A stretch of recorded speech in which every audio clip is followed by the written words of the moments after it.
Hello बच्चों, क्या हाल है आप सभी का। जो भी चैनल पर नए हैं चैनल को लाइक सब्सक्राइब और शेयर जरूर करते ताकि स्टडी से रिलेटेड वीडियो सारी आपको टाइम टू टाइम मिलती रहे।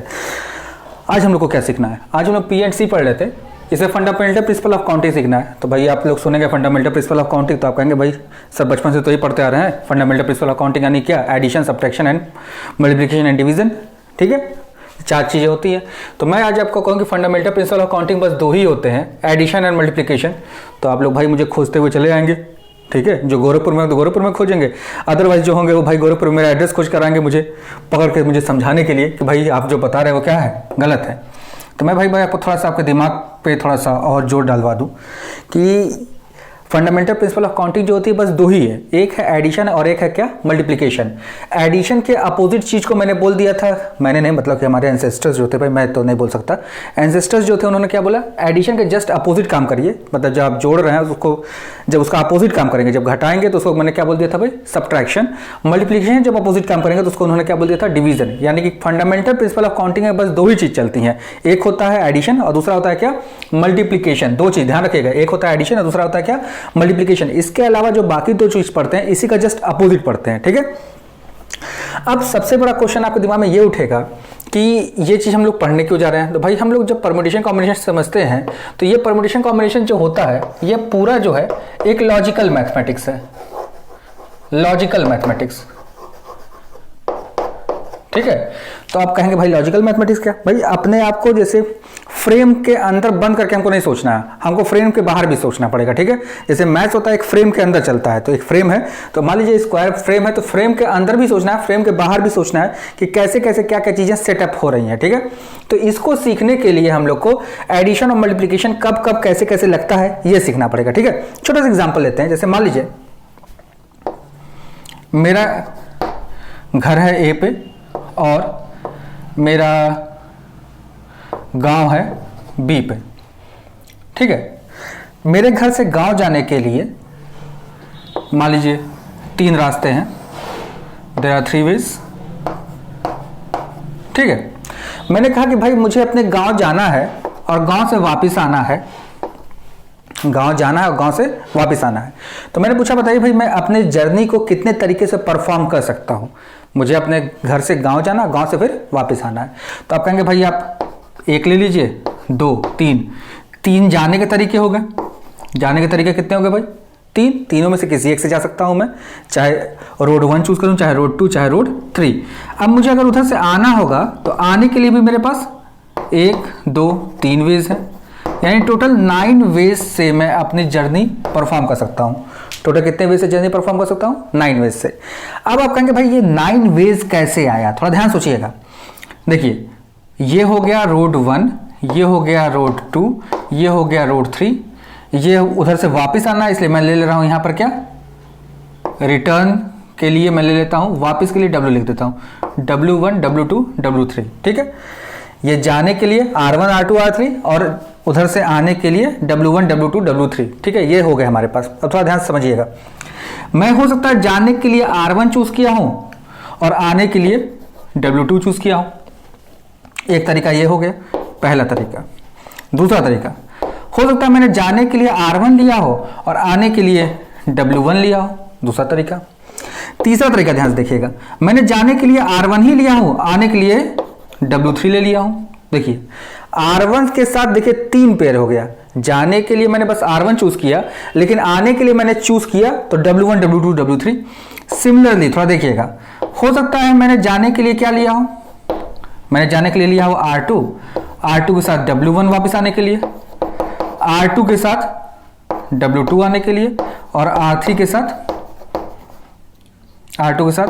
W3 आने के लिए। अब थोड़ा ध्यान से देखिएगा भाई, R1 के साथ R3 के साथ W1, R3 के साथ W2 और R3 के साथ W3। ये देखिए 3, 3 और 3, टोटल कितने तरीके हो गए, ध्यान से देखिएगा 5। चलिए यहाँ पे 6 लिख देता हूँ मैं ताकि आपको और ज़्यादा अच्छे, 7 नहीं भाई 6 तक तो आ गए थे भाई, 7, 8 और 9।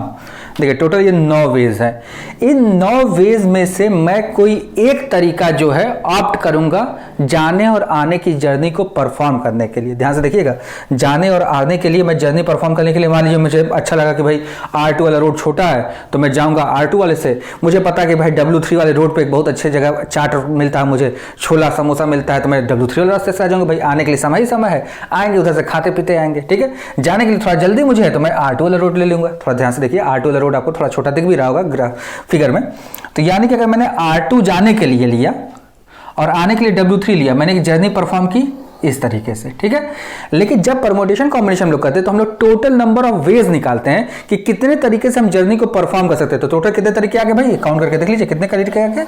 ये 9 तरीके आ गए। कितने तरीके आ गए? 9 तरीके आ गए। यही 9 वेज था। अब बातें आपको क्लियर हो रही होंगी भाई, क्या करने वाले हैं हम लोग इसमें। मान लीजिए मैंने एक क्वेश्चन में छोटा सा ट्विस्ट डाल दिया। मैंने कहा मैं जिस रोड से जा रहा हूं उस रोड से वापस ना आऊं, मैं जिस रोड से जा रहा हूं उस रोड से वापस ना हो। तो आप कहेंगे अच्छा भाई जिस रोड से जा रहे हो उस रोड से वापस नहीं आना है, तो अब क्या करेंगे हम लोग। देखिए भाई, जाने के लिए तो 3 रास्ते मेरे पास है। जाने के लिए कितने रास्ते हैं? 3 रास्ते। लेकिन आने के लिए हमेशा कितने रास्ते होंगे? बस 2 रास्ते होंगे। मान लीजिए मैंने R1 लिया तो मैं W1 नहीं ले सकता। अगर मैंने R2 लिया तो W2 नहीं ले सकता। अगर मैंने R3 लिया तो W3 नहीं ले सकता, ठीक है। तो यानी कि टोटल वेज कितने हो गए? 6 वेज हो गए। अब इसको इस वाले में देखा जाए, मैंने क्या बोला, जिस रास्ते से मैं गया हूं उस रास्ते से वापस नहीं आऊंगा। तो देखिए ये गायब हो जाएगा यहां से भाई, ठीक है। फिर क्या गायब हो जाएगा भाई? यहां से ये गायब हो जाएगा भाई, यहां से क्या गायब हो जाएगा भाई? ये गायब हो जाएगा। अब काउंट करके देख लीजिए, 1 2 3 4 5 और 6 वेज बच गए, ठीक है। तो क्या होता है आपके दिमाग में बैठ रहा होगा कि जब भी हम लोग क्या कर रहे हैं, परमुटेशन कॉम्बिनेशन क्वेश्चन करेंगे तो हम लोग क्या करेंगे इसमें भाई, कि हम लोग आने जाने जर्नी कितने तरीके से नंबर फॉर्म हो सकते हैं, कितने अल्फाबेट्स हैं तो अल्फाबेट से कितने टाइप के हम लोग अल्फाबेट्स हम लोग दे देगा। अल्फाबेट है तो उससे कितने तरीके के वर्ड्स फॉर्म हो जाएंगे, वर्ड्स में वॉवेल कितने होते हैं, कॉन्सोनेंट कितने होते हैं, कोई ट्रायंगल है तो उससे कितने टाइप के फिगर बन सकते हैं, 4 साइड आपको दिया तो उससे कितने तरीके के फिगर बना सकते हैं। ये सब चीज़ें हमको बताना है कि भाई कितने भी डायगोनल कितने बन सकते हैं। सब चीज़ें हम लोग को सीखना है किसमें, परमुटेशन कॉम्बिनेशन में, ठीक है। तो हम लोग सब सीखने वाले हैं फंडामेंटल प्रिंसिपल ऑफ काउंटिंग।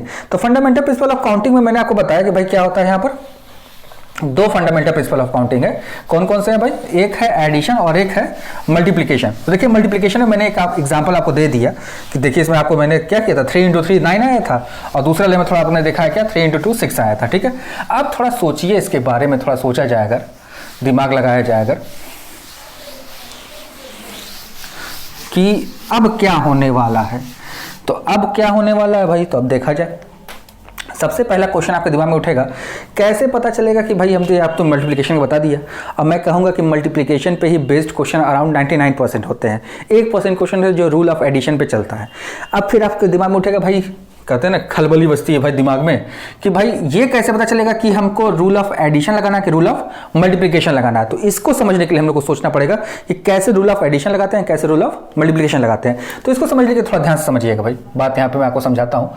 देखिए सबसे पहले चीज हम लोग बात करेंगे बजट के बारे में। किसके बारे में? बजट के बारे में। बजट अगर मेरा लिमिटेड है, बजट अगर मेरा क्या है, लिमिटेड है, तो वहां पर एडिशन लगता है। और बजट मेरा अगर अनलिमिटेड है तो वहां पर मल्टीप्लिकेशन लगता है, ठीक है। अब थोड़ा ध्यान समझिएगा भाई। अब बजट के बारे में क्या चीज़ होती है भाई, थोड़ा सोचा जाए।